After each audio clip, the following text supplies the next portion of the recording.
네, 안녕하십니까. 오늘은 그 2020년 저희기업은 첫 번째 세미나 시간이고요. 오늘 우리 토론을 할 주제는 그 마크롱의 경제개혁과 한국의 시사점입니다. 전체 1부와 2부로 구성되어 있는데요. 1부에서는 경제적 측면을 살펴보고 2부에서는 정치사회적 측면을 살펴보고자 합니다. 지금은 일부 경제 부분 시간으로요. 마크롱 경제 개혁의 성과 그리고 그 시사점입니다. 프랑스의 그 마크롱 대통령이 집권 이후 어떤 개혁을 추진했는가, 어떤 부분에서 어떤 내용의 개혁을 추진을 했고 그 성과는 어땠는가, 그리고 그것이 이제 한국에 주는 시사점은 무엇인가 하는 내용을 중심으로 주제 발표와 토론이 이루어질 것으로 생각을 하고 있습니다. 사실 이게 이제 마크롱한테 우리가 뭘 배울 것인가 잘 모르는데 덕분에 좀 공부를 했는데 보니까 77년생이더라고요. 77년생. 그리고 문재인 대통령이 53년생입니다. 보면은 빼면은 띠를 2번 24살 차이가 나는데 사실은 정치인이 좀 나이가 들면은 좀 뭐 노련하고 원숙하고 그렇죠. 그리고 또 이제 패기가 없고, 그 다음에 이제, 젊으면은 좀 미숙하고 열정이 있고 그런데, 우리나라 보면은, 나이가 들면서 원숙해지는 것보다도 뭔가 정말 차가지고, 더 고집스러워지고, 유연한 거는 제로가 되고 말이죠. 그 다음에 서양에서는, 나이가 좀 어리면은 미숙하긴 한데, 그래도 또 참신한 어떤 아이디어가 있고 정직하니까, 결국은 젊은 적이 나이가 많은 쪽을 이기게 되더라고요. 그거를 제가 많이 고민을 했다고요. 레이건 빼놓고는 사실은 나이가 들수록 점점 이렇게 좀 오염되는 것 같아. 우리 인류에서 보면은. 근데 이제 우리 대통령도 뭐 예외는 아닐 것 같고, 우리가 확신 편향에 빠져갖고 말이죠. 미안하지만은 뭐 녹화되는 거는 같은데, 얘기는 뭐 해야죠. 경제 지력이 부족하죠, 보면은. 근데 책을 안 보고 독서량이 부족하죠. 뭐 정치하다 보면은 시간이 없을 테니까. 그런데 이제, 그 레이건은 뭐 마찬가지 아닙니까? 근데 거기는 그래도 상당히 어떤 꿰뚫어 보는 건데, 우리는 그렇지도 못하고. 그래서 좀 우울한 그런 감을 갖고 좀 발제해 본 걸 썼고요. 그 다음에 이제 우리가 이제 찾는 건 뭐냐면은 이제 뭐 다른 나라가 어떻게 잘했나라기보다도 그 시사점이 뭔가를 찾는 것이 맞는 것 같아요. 그래서 시사점 방점을 찍어서 그 배치도 앞에 우리나라 좀 비판하는 걸 먼저 좀 실었습니다. 그럼 이제 자동적으로 비교가 되니까. 그리고 앞에 이제 조그만 이제 그 에필로그, 프롤로그가 있는데 공교롭게도 그 순서는 뭐 문재인 대통령 먼저 해야 되겠죠. 우리나라 대통령이니까. 문재인하고 트럼프하고 그 다음에 마크롱이 거의 비슷한 시기에 출범했잖아요. 그렇죠. 재밌는 거는 마크롱하고는 불과 3일 차이. 3일 차. 그러니까 이제 같은 날이나 마찬가지죠. 그리고 트럼프는 조금씩 빨랐죠. 1월. 그래갖고 몇 개월 차이 나는데 하여튼 뭐 동시 출발했죠. 그래갖고 쭉 보다 보니까 중간 좀 성과를 평가하면 우리가 꽁찌인 것 같아요. 꽁찌. 그거는 뭐 거의 객관적인 어떤 에비던스를 갖고 얘기할 수 있는데 그 왜 그런 차이가 났냐. 뭐 분명히 어떤 원인이 있을 텐데 보면은 이제 내가 늘 얘기하지만은 사실은 뭐 이런저런 어떤 변수보다도 국정 운영을 어디에 바탕을 두고 어디를 지향하느냐 거기에 따라서 이런 성과 차이가 나지 않았냐 이렇게 생각이 들어요 보면. 그래서 이제 여기 앞에 좀 썼지만은 결국 우리가 뭐냐면은 우리가 지금 그 기반으로 삼은 이념 가치 이게 문제가 있지 않았냐. 그러고 뭐 사회당의 어떤 색채가 강하게 나지만은 자유주의적인 어떤 그런 이제 변신을 꾸준히 그 다음에 이제 세계 흐름을 보면서 이렇게 약삭 빠르게 또는 또 때에 따라서는 이제 문명사적 흐름에서 볼 때 불란서를 우리가 어떻게 개조할 것인가, 변화시킬 것인가에 대해서 젊은 나이에 좀 뚜렷한 어떤 방점을 가진 그런 대통령, 그런 차이가 한국과 그 다음에 프랑스의 어떤 이런 이제 성과 차이를 난 게 아닌가 싶습니다. 먼저 문재인 정부를 얘기를 하면은 우리는 이제 뭐 한마디로 4마리 토끼를 놓쳤다고 얘기를 한다고요. 보통 3마리인데 하나 더 들어가죠. 그러니까 뭐 3마리는 다 아시겠지만 이제 이건 팩트죠. 보면 성장이 사실 여의치 못하죠. 처음에 3.2% 출발했고 2.7%, 그 다음에 이제 2.0도 높이 봐서 아직 뭐 전망치에 지나지 않지만은 2.0이 될까 말까 할 것 같고요. 따라서 저성장이고 소득 분배에도 팩트로서 그러니까 이제 소위 5분위 지표로 보면은 분명히 나빠졌더라고요.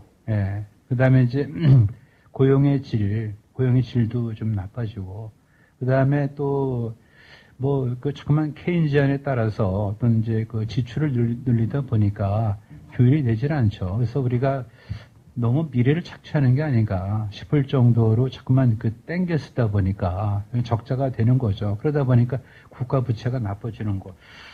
이게 이제 1페이지, 4페이지 되겠군요. 거기 보시다시피 보면은 이제 경제 성장률이 이제 우리 2017년 5월 기준으로 했을 때, 그러니까 이제 말이 되겠지만은 성장률이 내려오고, 그 다음에 소득 분배가 개악되고, 고용의 질이 나빠지고, 그 다음에 국가 채무가 나빠지는 이런 컨비네이션도 있을 수가 없다고 사실이요. 어떻게 보면은 어떻게 나쁜 것만 이렇게 취해서 이렇게 현상이 나타날까? 그 중에 하나라도 뭔가 좀 좋은 게 있을 법한데 그게 없고 완전히 그냥 네 개가 다 그냥 나쁜 쪽으로 갔다는 거죠. 총평하면은.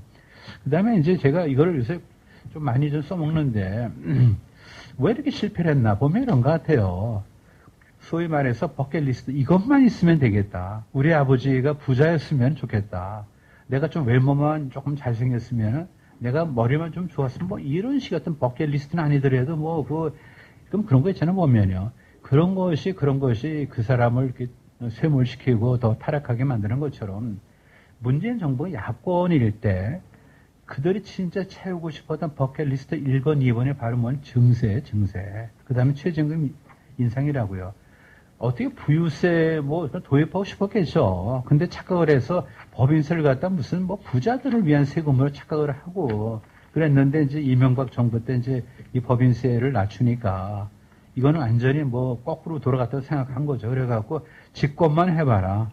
그럼 제일 먼저 할 것이 증세다를 얘기한 거죠. 그래갖고 실제 2017년 5월에 이제 집권하고 그해 이제 가을에 이제 증세의 기반을 마련했죠. 그래갖고 법인세는 우리가 사실 이 그림에 있다시피 5페이지 그림에 있다시피 전혀 다른 어떤 OECD 국가에 비해서 국가 간의 비교 가능한 그러니까 GDP에 대비한 법인세에서 비중이 절대 낮지 않았다고요. 그럼에도 불구하고 이게 부자 감세로 인해서 내려간 걸 착각을 하고 그렇게 강제로 끌어올렸죠. 그 다음 또 하나 축은 이제 소득세인데 그것도 보면 우리가 요새 다 알다시피 보면 너무 좀 치우쳤는데 그러니까 소득을 버는 사람 그 중에서도 한 40%는 세금을 안 내잖아요, 보면요. 그죠? 다 면제되고. 물론 이제 부가치세 내겠지만은 그런 정도임에도 불구하고 부자에게 핀세 증세를 하듯이 좀 올려야 되겠다. 이런 얘기를 했거든요, 보면요. 그래서 소득세도 올리고 법인세 올리고. 그 다음에 이제 또 하나 남은 게 뭡니까? 최저임금. 심상정이 그때 얘기를 많이 했지만은 햄버거 하나 먹어야 되지 않겠나? 최소한도 한 시간 일하고. 이제 이런 것이 어필해갖고 이제 여기도 보면은 이제 늘 야당 시절에 보면은 최저임금이 낮은 것이 생산성이 낮아서라는 걸 생각을 안 하는 거죠. 마치 누가 줄 수 있었음에도 불구하고 구조적인 그런 것 때문에 중간에서 이거를 떼어먹은 거죠, 보면은. 그 머릿속에는. 그래갖고 당선만 되면은, 집권만 하면은 이제 최저임금 올리겠다. 그래갖고 올렸습니다. 근데 이제 그것이 이렇게 올라가면서 후과에 대해서는 아무도 생각을 안 한 거죠. 이제 그러다 보니까 이제 참 묘한 건데, 그럼 2018년도 되면은 모든 게 다 해결되는 거 아닙니까? 그렇게 갖고 싶어 했던 날개를 달았으니까 법인세 올렸죠, 그죠? 그 다음에 그 옆에 있는 소득세도 올리고, 그 다음에 이제 그야말로 착취를 해봤다고 생각하고 피지배 계급은 아니더라도 그렇게 당해왔다 생각한 그런 이제 일반 어떤 이제 알바생들한테 손을 풀어준 거죠. 그러면 2018년도에는 무지무지하게 잘 풀려야 되는데 현실은 정반대가 되는 거죠. 여기 결정적인 미스가 있는 것 같아요, 보면요. 그러니까 이것이 어떤 임팩트를 가져올 거에 대한 어떤 좀 사려 깊은 성찰이 없이 그저 하고 싶었던 거, 이게 뭔지도 모르면서 그냥 여러 제끼고 그냥 프로젝트고 이렇게 한 것이 이제 바로 이 두 가지인데 2018년도에 에비던스가 뭐냐면은 여기 이제 본문에 있을 텐데 처음으로 우리가 미국보다 경제 성장률이 떨어졌습니다. 2018년도 우리가 2.7%고 미국이 2.9%거든요. 근데 우리하고 정반대 이제 길을 간 그쪽은 이렇게 올라갔고. 근데 그 0.2% 차이가 2019년도에는 뭡니까? 0.3으로 또 확대가 돼요. 우리나라가 어떻게 미국보다 성장률 전망치가 더 낮습니까? 이렇게 올해는 이제 0.3%로 벌어질 거로 좀 추정이 되는데 이게 다 보면은 잘못된 어떤 첫 단추가 되는 거죠. 세수를 갖다가 뭐 생각한 건 아닙니다. 꼭 무슨 뭐 이거를 정의를 갖다 실현한다 생각하면서 증설한 거고 그동안 뭐 핍박받고 그다음에 착취당했다 생각하면서 그러면서 최저임금 올리니까 이런 사달이 난 겁니다. 그다음에 또 결정적으로 그 원하는 걸 가졌음에도 불구하고 1년 있다가 바로 뭐냐면은 2019년도에 마이너스 0.4%의 역성장이 일어나는 거죠. 그래서 이걸 보면서 우리들이 진짜 좀 이렇게 흥분하면 국가적으로 이런 참상이 벌어진다는 거죠. 그런데 이제 문제는 뭐냐면 이런 참상이 벌어졌음에도 불구하고 왜 그랬을까를 냉철하게 보질 않고 자꾸만 바깥만 탓하는 거죠. 예컨대 뭐 미중 갈등이라든지 뭐 세계 어떤 뭐 글로벌 어떤 이제 침체 이런 얘기를 하면서 들여다보질 않고 자기를 바깥에 탓만 하다 보니까 안 되는 거죠. 하지만은 미안하지만은 여기서 얘기할 때 무슨 뭐 그 미중 갈등도 있지만은 박근혜하고 그 전 이명박 정부 때는 더 큰 대외 변수가 우리한테 더 불렸었죠. 그야말로 글로벌 금융 위기가 그냥 전 세계를 강타한 게 바로 이명박이었고, 그 다음에 이제 남유럽 재정 위기가 뭐 글로벌 금융 위기보다는 덜했지만은 세계를 강타했죠. 그럴 때도 우리가 잘 꾸려봤는데 사실 어떻게 보면 좋은 조건이었음에도 불구하고 이렇게 된 게 뭐냐. 참 좀 성찰하지 못했다 그런 겁니다 보면은. 그다음에 이제 마크롱으로 좀 넘어오겠는데 이런 겁니다 보면 이제 그 뭐 기본적으로 그냥 스텝 바이 스텝으로 할 거를 한 것 같아요. 그러니까 이제 프랑스를 좀 생각해 보니까 하여튼 뭐 개혁이 필요하고 그리고 경쟁력을 강화시키는 기반을 마련해야 되겠다라는 생각에 따라서 하나씩 개혁을 한 것 같습니다 지금. 그래서 보면은 뭐 그 유럽의 병자로 불렸죠. 아까 그 잠깐 좀 컨닝을 했는데 좀 다른 분들 얘기하는 거 역시 불란서 같은 경우 보면은 좀 뭔가 좀 노쇠한 어떤 그런 국가였죠. 그래갖고 안주하고 그러다 보니까 뭐 일하는 시간도 적고 임금 높고 그러다 보니까 당연히 실업률은 높지 않습니까? 이걸 갖다 타파하려면 뭐부터 해야 됩니다. 노동시장부터 개혁을 해야 되는 거지. 그건 제대로 볼 거예요. 제대로 본 거예요. 그리고 또 실제 이유는 뭐냐면은 뭐 그냥 개별 국가긴 하지만은 또 사실 공동체이기 때문에 뭐 환율이라든지 무슨 그런 그다음에 이제 금융 정책은 묶여 있죠. 그렇기 때문에 각 나라가 할 수 있는 건 사실은 이 노동개혁에 해당되는 그런 정책밖에 없습니다. 그래서 이거는 당연히 환율은 손을 못 대는 거니까. 그러니까 이제 노동개혁을 한 거는 맞습니다. 그리고 또 실제적으로 불란서에서 필요한 것이 노동개혁이었고요. 그 다음에 이제 7페이지 보시면은 이제 이게 키워드가 뭐냐면 노동시장 유연화를 위한 그런 개혁이 되는 거죠. 이제 뭐 제일 먼저 들어와서 이제 그 행정입법으로서 이제 노동시장개혁법을 갖다 이제 시행을 하는데 뭐 아시겠지만은 7페이지 중간쯤에 있는데 두 가지가 있죠 보면. 그러니까 개별적인 근로계약법, 그죠? 그러니까 뭐 근로계약이 되는 거. 우리 이제 노사관계하고 이제 분리를 하는데 그래서 이제 개별적인 근로관계법 분야에 이제 어떤 그런 개정이 있고 또 하나는 이제 개별적인 게 아니고 이제 집단적인 노사관계법, 소위 말해서 개별기업이냐 아니면 그 전에 산별노조냐 이제 이런 선택이 있어서 이거를 하나씩 뭔가 자유화하는 쪽으로 했습니다. 그래서 그 개별법, 그러니까 개별적인 근로관계법을 이제 보면은 기업의 예측 가능성을 높이는 쪽으로 간 건 맞죠. 그래서 이제 아시겠지만 이제 프랑스는 이제 부당 해고 시 원직 복귀를 하는 대신에 배상금을 지급하면서 고용관계를 종료할 수 있거든요. 그렇기 때문에 이제 이게 그런 경우에 얼마만큼 배상을 하느냐. 그것이 과거에는 좀 뭐 그냥 명료하지 않았는데 이거를 갖다 딱 하는 몇 개월, 상한은 몇 개월 이렇게 좀 정해준 거. 그러다 보니까 이제 기업에서 볼 때는 예측 가능성이 높아진 거가 분명하고. 그 다음에 또 그 제소기간도 보면은 좀 짧게 해가지고 기업에게 뭔가 좀 이렇게 쥐어 흔들리는 그런 거를 좀 많이 덜어준 거로 보시면 되겠습니다.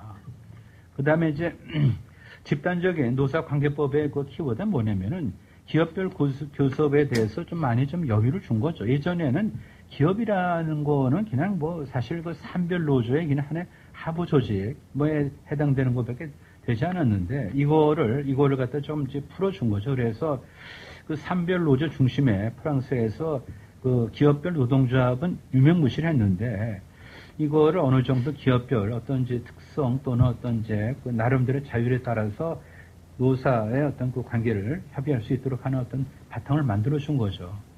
그래서 여기 뭐 기업별 교섭, 협약 체결권을 인정한 것이 이것이 이제 큰 그 변화가 되는 거고요. 그리고 그 전에 보니까 우리가 좀 이해가 안 되는데 7페이지 제일 아래에 있는데 보면은 그 전에는 종업원 50명 이상 그러니까 뭐 다 해당되는 거죠. 50명 이하가 뭐 얼마 있겠어요 보면은 50명 이상인데 거기에 설치가 의무화됐는데 그것도 4종류의 사원 대표가 있더라고요.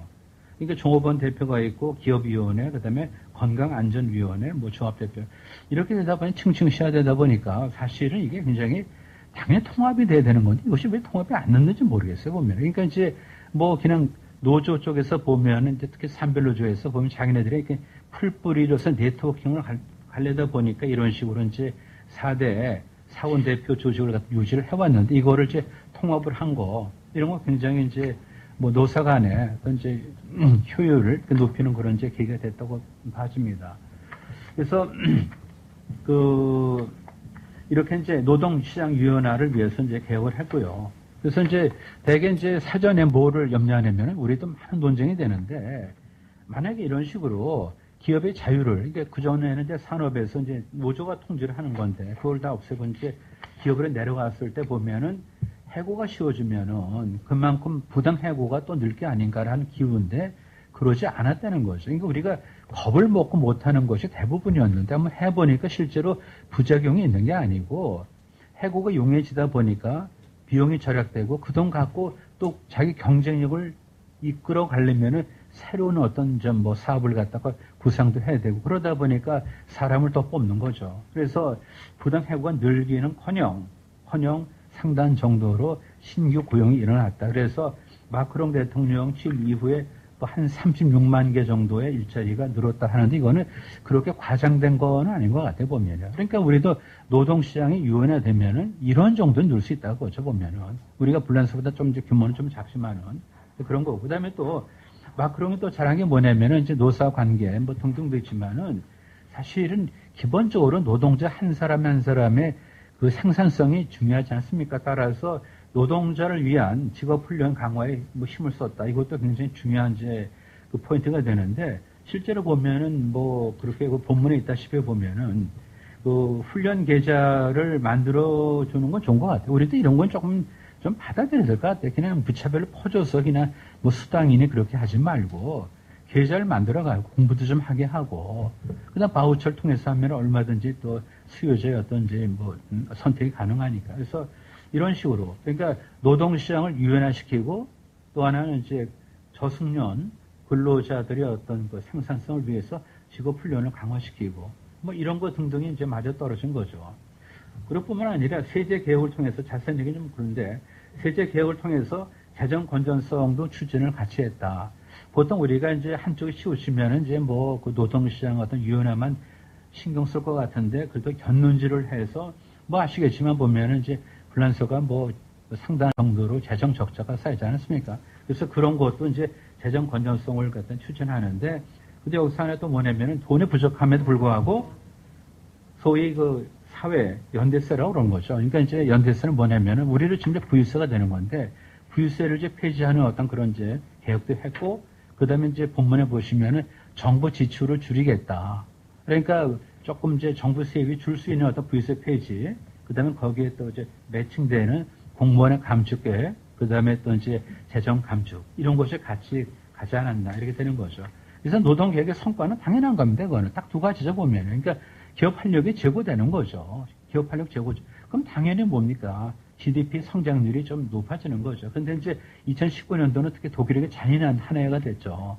왜냐하면 이제 미중 간의 무역 전쟁 그런 것 때문에. 그래서 2019년도에 좁혀보면은 그 불란서의 어떤 성장률 전망치는 1.3%로서 동독보다 높다. 다시 독일보다 높다. 대단한 거죠. 그리고 구매력 다시 그 구매 관리 지수는 이제 제조업에서 구매하는 쪽에서 볼 때 이제 지수를 갖다 개발해서 관리하는 건데 이것도 뭐 시장에 이제 활력이 있다 보니까 제조업 구매 관리자 지수가 높다. 독일보다 이런 얘기고. 그다음에 또 아까 잠깐 뭐 들었는데 그 마크롱 얘기 들으셨죠? 사실은 이게 좀 약간 좀 위트가 있는 건데 보면 자기 옛날에 전문성을 살리는 것 같아요 보면요. 로스차일드에서 벤처기업 투자 관리를 했기 때문에 그걸 가지고 온갖 스타트업을 챙길 수 있는 어떤 노하우가 있는 거라고 보면요.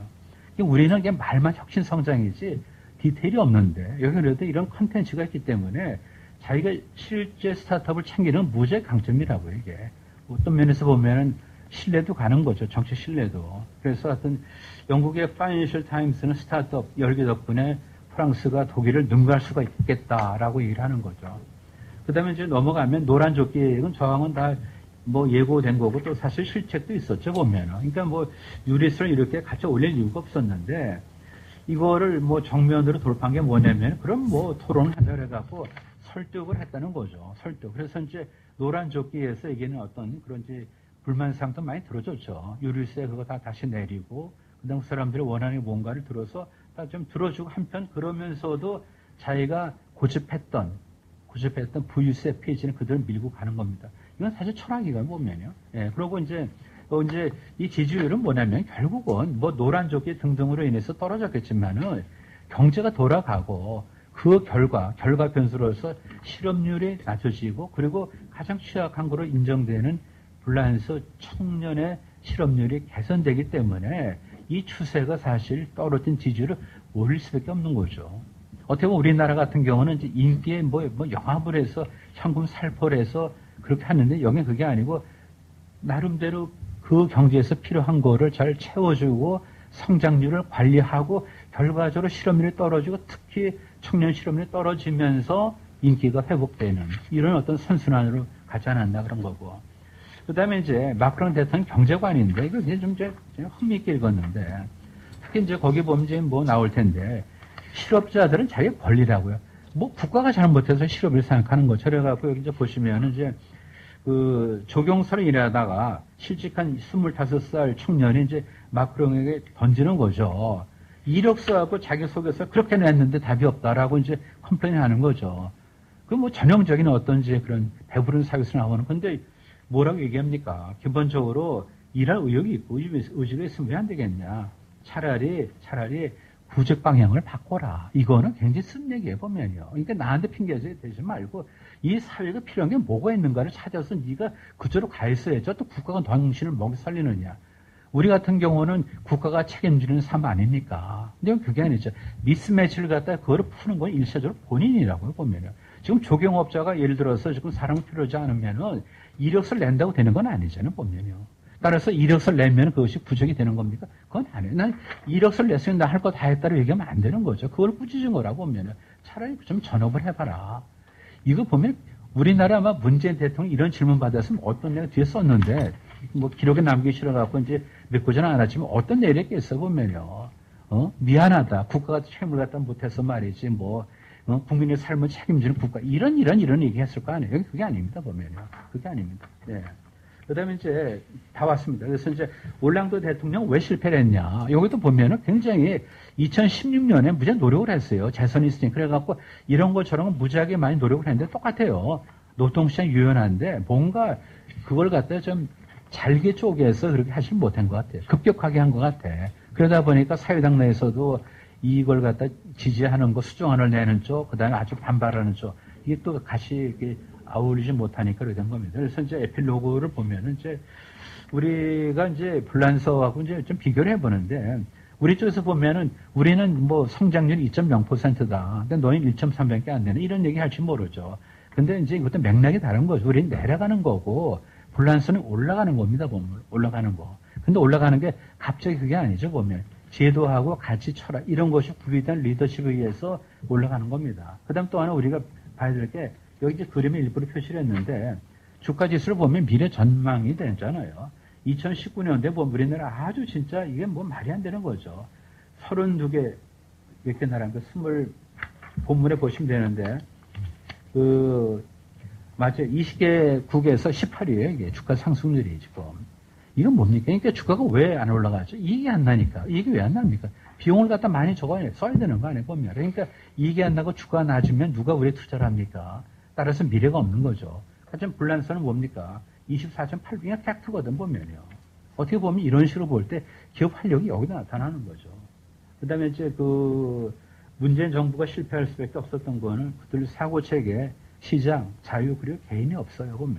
그러다 보니까 시장이 없고 그걸 갖다가 규제를 하려고 그러고, 자유 대신에 뭡니까? 이걸 또 정부가 들어서 간섭하는 거고 개인이 없으니까 공동체가 들어가는데 공동체도 없죠. 이익 집단이 들어가는 거죠. 그래서 상업세계 복잡한데 우리가 최저임금 올리면서 어떻게 이렇게 최저임금 올라가면은 당신의 뭐 직업이 흔들릴 수 있다는 얘기를 아무도 안 한 거 아닙니까? 아무도. 그건 일종의 사기죠, 사기 보면은. 이건 아니죠, 보면은. 그리고 이제 제일 아래 이제 뭐 마지막인데 경제 지력이 부족한 지도자가 인기 영합에 빠지는 것만큼 위험한 게 없는 거죠. 그거죠, 보면은. 그 마크롱 대통령하고 실직한 적용 기술자 간의 대화가 만약에 한국이었다면은 어떻게 전개되었을까 한번 생각해 보세요, 보면요. 그 자체가 많은 거를 시사해 준다고요. 그러니까 아까 말한 대로 네가 잡을 가도 구해라. 때에 따라서는 전업도 생각해봐라 하는 거하고 국가가 모든 걸 책임져 줍니다. 국가가 고용 줍니다. 이런 얘기를 하는 나라하고 벌써 2년 반, 3년 지나면서 이런 차이가 벌어진 게 아니냐 그런 얘기죠. 우리한테 주는 시선은 간단해요. 자유주의 쪽에 대한 시선을 갖다 돌리라는 거죠. 그겁니다. 예, 감사합니다. 우리 이제 문재인 대통령과 그 마크롱 프랑스 대통령이 그 동시에 출발했는데 성과에서는 큰 차이가 난다라는 것이고 그것이 가장 큰 이유라 할까요? 원인이 어떤 경제관, 경제 철학으로 되는 것, 지향점의 차이에 있다라고 말씀을 하셨습니다. 예, 그것이 이제 구체적 정책의 차이도 가져오는데 우리의 경우는 저 증세 또 최저임금 인상 등 그 반시장적 정책이고 또 그것에 대한 역효과에 대한 고려 없이 이제 강행을 하고 있다는 부분이고 이에 반면에 이제 프랑스 같은 경우는 노동개혁을 통한 노동유연화 그리고 경영안전성을 확보해서 고용도 증가하고 또 고용의 질도 같이 높아지는 그런 효과를 보고 있다는 것. 나아가서 이제 세제개혁을 통한 이제 재정 건전화 그리고 스타트업 추진 등을 박차하면서 성과를 내고 있다라는 것이고 또 한편은 그 전임 대통령인 그 올랑드 대통령의 실패에서 또 한편 왜 어떤 개혁 같은 것들이 실패하는가라는 그런 하나의 기원도 얻을 수 있는 것 같습니다. 조동근 교수님께서 잘 정리를 해주셔서 저도 한국의 시사점에 대한 이야기를 주로 해보도록 하겠습니다. 공교롭게도 문재인 대통령과 마크롱 대통령은 비슷한 시기에 취임을 했고 또 일자리 창출을 최우선 국정과제로 내세웠다는 공통점이 있습니다. 그런데 이 목표를 이 국정과제를 해결하는 해법은 좀 방향이 좀 서로 다른 것 같고요. 네. 일단 그 마크롱 정부에서 중점적으로 했던 정책을 제가 보면은 첫 번째는 일자리를 창출하는 거, 그리고 두 번째는 그 국민들의 생산성을 높이고 노동력의 질을 높이는 방향, 이 두 가지가 아닌가 생각을 하고요. 여기에 대해서 이제 우리 한국의 시사점이 뭔가에 대해서 말씀을 드리도록 하겠습니다. 첫 번째 이 마크롱 대통령은 이제 발제자께서 언급을 하셨던 것처럼 노동 유연화, 감세 정책, 그리고 공공부문 축소, 연금 개혁 이런 것들을 통해서 기업이 자발적으로 고용을 늘리고 그래서 거기서 일을 한 국민들이 근로소득이 충분한 소득이 늘어나고 그런 그걸 통해서 이제 경제가 발전하는 선순환 구조를 이제 만들었습니다. 네. 그래서 이제 그게 즉각적으로 시장에서 반응이 나타나고 있는 거고요. 이제 뭐 프랑스 내부에서도 이게 부자를 위한 정책이 아니냐라고 비판이 많았는데 마크롱 대통령은 누가 일자리를 만드는가에 대한 명확한 철학이 있는 것으로 저는 생각이 됩니다. 지금 발제 자료를 보시면 이 기업을 돕는 것은 부자를 위한 것이 아니다.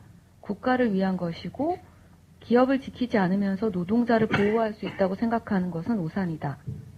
이렇게 2018년 7월 상하원 합동연설에서 이렇게 이야기를 했습니다. 결국 이 일자리를 기업이 만든다. 그렇기 때문에 기업이 활성화될 수 있도록 노동시장을 유연화하고 세금을 법인세를 낮춰주고 그리고 공공부문의 지출을 줄이고 민간이 좀 더 투자를 할 수 있도록 하는 게 국민을 위해서 기업을 위해서가 아니고 국민을 위해서도 더 나은 방법이다. 이런 것들을 이제 이런 철학을 가지고 정책을 펼쳤던 것이 아닌가 생각이 듭니다. 근데 안타깝게도 이제 우리 문재인 정부는 일자리 창출이라는 목표는 같은데 그 해법은 반대로 지금 제시를 하고 있어요. 그래서 친노동 정책, 그리고 공공지출을 강화하는 정책, 그래서 이제 소득주도 성장이라고 하죠. 이걸 강조를 합니다. 그래서 국민들 주머니에 돈을 바로 꽂아줄 수 있는 그런 정책을 펼치고 있습니다. 최저임금을 인상을 시키고 비정규직을 정규직화하고 근로시간을 단축하고 또 심지어 이제 복지 지출이 늘어나니까 재정 마련을 위해서 기업들에게 법인세를 더 걷고 있습니다. 그래서 결과적으로는 민간 시장이 위축이 되고 실업률이 올라가고 일자리는 창출이 되지 않고 있죠. 이 나빠진 지표를 보완하기 위해서 정부가 더 돈을 더 쓰고 공공 일자리를 더 늘리고 공무원을 더 채용하는 이런 정책을 계속해서 펼치고 있습니다. 단발성, 그러니까 소득이 없는 노인분들이 많으니까 단발성 노인 일자리도 늘리고 있고요. 근데 안타깝게도 천문학적인 예산을 쓰고 있음에도 불구하고 실업률이 개선됐다거나 국민들의 살림살이가 나아졌다는 이야기가 전혀 들리지 않고 있는 거죠. 중요한 것은 국가가 일자리를 만들 수 없다는 그 사실에 있는 것 같습니다. 정부가 아무리 정부 세금을 지출을 한다고 해서 일자리가 만들어지는 것은 아니고 기업이 일자리를 만들 수 있도록 그래서 국민들이 거기서 일을 해서 소득을 높일 수 있도록 하는 정책이 필요하겠다. 이게 이제 마크롱 그 정부가 주는 우리 시사점이 아닌가 싶고요. 두 번째는 노동의 질 부분입니다. 우리 정부는 아까 조동근 교수님께서 언급하신 것처럼 내 삶을 책임지는 국가, 이런 부모가 아이를 자식을 기르듯이 돌보듯이 이런 국가의 모습을 언급을 하고 있습니다. 그런데 마크롱 정부는 국민들이 계속 일을 할 수 있도록 산업이 변화하면서 실직 상태가 될 수 있는데 그럴 때마다 바로 적응해서 다른 일자리를 가질 수 있도록 그러니까 국민들한테 모든 걸 돌봐주는 부모가 아니라 직업을 선택할 수 있는 자유를 주는 거죠. 그래서 시장에 공급되는 노동의 질을 높일 수 있는 정책들을 계속해서 펼치고 있습니다. 그래서 개인의 경쟁력이 올라가고 생산성이 올라가야 결국 기업의 생산성도 올라가고 국가의 경쟁력도 올라간다. 이런 차원인 거죠. 그래서 이런 정책 때문에 유럽의 병자였던 프랑스병을 일하는 프랑스로 바로 바꾸는 그런 결과를 낳았습니다. 기본적으로 복지제도를 뜯어고쳐서 국민들이 계속해서 정부에 기대지 않고 스스로 일을 해서 돈을 벌 수 있도록 그래서 그 시장에 제공되는 노동력의 질이 높아질 수 있도록 끊임없이 정부가 뒷받침하는 거죠. 그래서 결국은 이 정책의 핵심은 국가가 아니라 개인에 있는 것 같습니다. 개인의 능력을 얼마나 고취시키는가, 그걸 국가가 얼마나 그것을 장려하고 있는가, 이런 것들인 거고요. 근데 반대로 우리 문재인 정부는 내 삶을 책임지는 국가가 모든 것을 복지제도로 책임지겠다. 그래서 국민들의 노동의 질을 높이는 게 아니라 세금으로 국민들의 삶의 질을 높이겠다. 이런 이제 정책 방향을 가지고 있습니다. 그런데 지금 저성장, 고령화 시대에 한국 경제 상황이 좋진 않은데 무작정 재정 지출을 늘리면서 그것을 기반으로 복지 정책만으로 국민들의 삶의 질을 높이는 데는 한계가 있지 않나. 그래서 우리가 프랑스처럼 마크롱처럼 개인의 역량을 강화해서 국가의 경쟁력을 강화하는 방식 이 부분도 고려를 할 필요가 있겠다. 이런 생각입니다. 이상입니다. 일자리 창출과 이제 생산성 높이기 어떤 정책을 통해서 하느냐라는 거고 그것이 이제 개인이냐 국가냐라는 것이 근본적인 어떤 경제 철학, 어떤 경제관에서 차이가 나면서 그것이 이제 구체적인 성과로까지 성과의 차이로까지 연결되는 것 같습니다.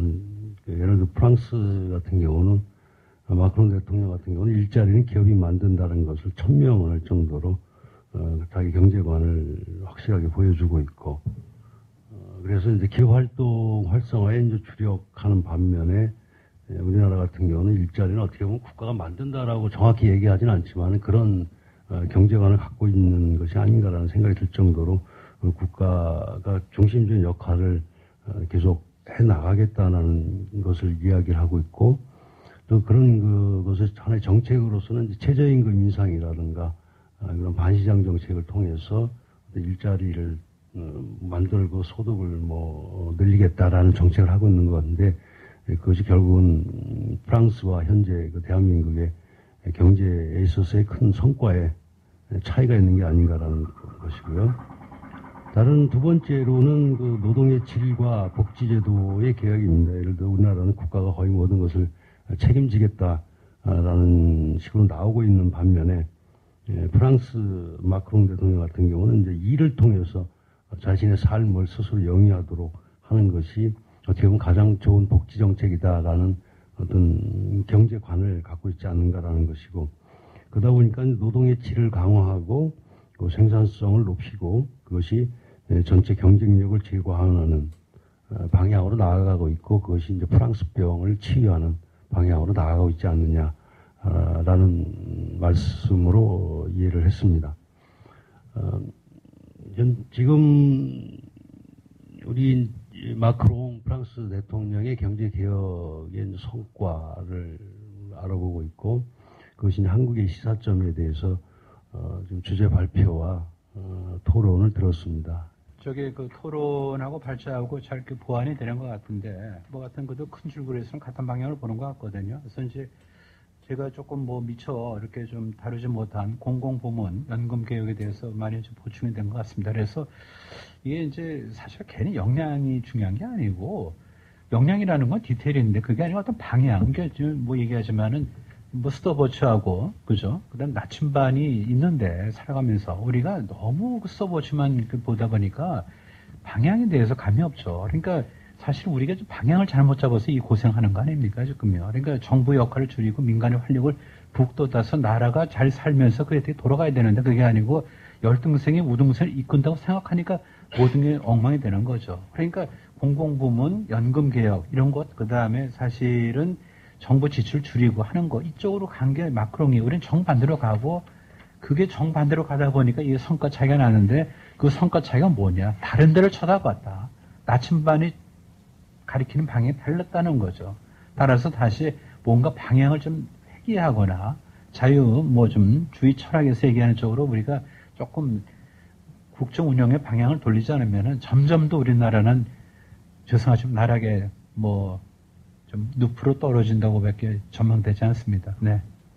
결국 그 주제 발표와 토론의 내용들을 종합을 하다 보면 결국 국가냐 개인이냐 어떤 경제관, 경제 철학이랄까요? 그것이 프랑스와 대한민국의 경제적 성과를 크게 차이가 나게 만드는 것인데 그것을 좀 완추려 본다면 국가냐 개인이냐라는 것 또는 계획이냐 아니면 시장이냐 또 하나는 집단적인 것이냐 아니면 개인의 자유를 중시하는 것이냐라는 부분에서 많은 부분이 출발하지 않는가라는 생각이 들었습니다.